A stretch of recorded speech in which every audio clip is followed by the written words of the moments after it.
শুধু ফুলে নয়, মালায় নয়, জন্মদিনে বরণ করি মনে।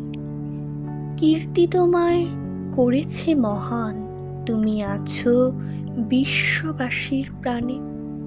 প্রতি বছর তোমার জন্মদিন 25শে বৈশাখ আসে ঘুরে ঘুরে।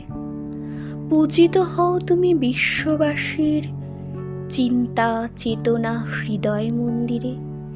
বঙ্গ সাহিত্যের কোণায় কোণায় সুনিপুণ তোমার বিচরণ। জন্মদিনে গানে ও কবিতায় আমরা করি তোমায় স্মরণ। তোমার সৃষ্টির সবই যেন প্রবাহমান অসীম অমৃতধারা। গীতাঞ্জলি কিংবা গীতবিতান পড়ে হয়ে যাই আত্মহারা।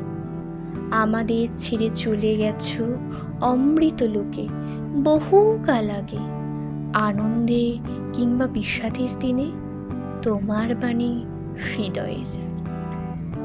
জন্মালে তার মৃত্যু হবে, হেথা কেহ নয়ে অমর। তোমার সৃষ্ট অমৃত বাণী করেছে তোমায় অমর। বিশ্বকবি মনের গুরু, আমার প্রাণের গুরু তুমি। দিন রাত পাই তোমার ছোঁয়া, ধন্য যে হই আমি।